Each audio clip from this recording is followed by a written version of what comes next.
The Littlest Yak by Lou Fraser and Kate Hinsley.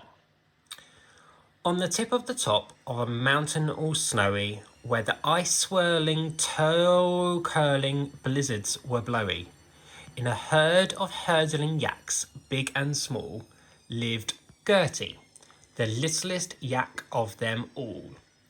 Now, Gertie was great at being a yak, with the curliest, whirliest wool on her back. She could clip-clop up cliffs, no matter how slippy, on little yak hooves that were splendidly grippy. Yes, Gertie was all that a small yak should be. But there isn't, she sighed, any bigness in me. I'm the yak at the back who is stuck in her smallness. I want to grow up and have greatness and tallness, with the hugest of hooves and the humongous horns too. There isn't a thing that a big yak can't do. But yaks, Mummy smiled, are all shapes and sizes, and bigness can come in all sorts of disguises. Maybe one day you'll be huge, you'll be tall, so don't rush to grow up when it's great to be small. Yet as night tiptoed in and the stars filled the sky, from the heart of the herd Gertie sighed a huge sigh. Hugeness and tallness seem so far away. I don't want to be small, I need bigness today. So Gertie began on a growing up plan and ate every veggie a little yak can.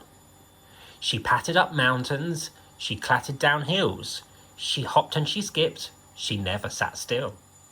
And she read lots of books to make her thoughts grow, because grown-ups can have big things to think and to know. And though Gertie hoped, she wished and she tried, the days slipped away, but no growing arrived. What if, she sniffed, I'm a yak who can't grow? And a salty tear plopped from her cheek to the snow. But wait, what was that? Something was coming.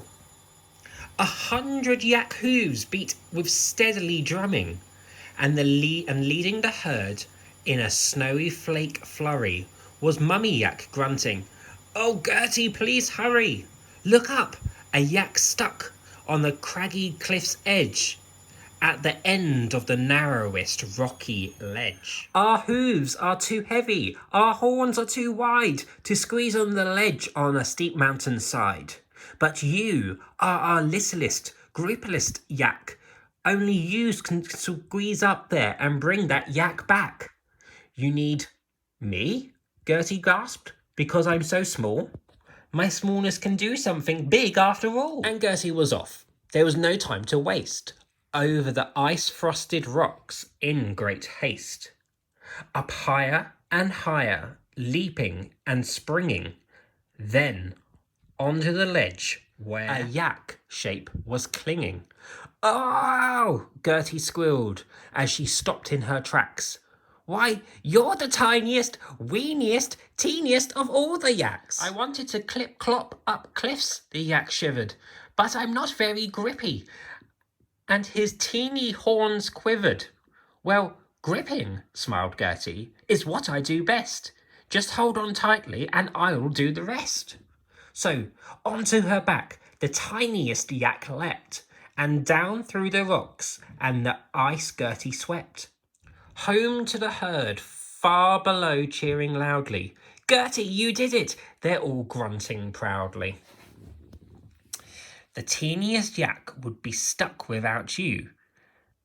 There are some things that only a small yak can do." Then Gertie was wrapped in a warm, woolly hug, and into her ears Mummy whispered with love, "As sure as the stars in the glittering sky, you'll be grown up in the blink of an eye. But it's here and now, whilst you're wonderfully small, that you've got the biggest insides after all." As Gertie gazed up at the moon's silver light, "Being small," the littlest yak smiled, is all right. For I'm just the right size that Gertie should be. I am perfectly little and perfectly me.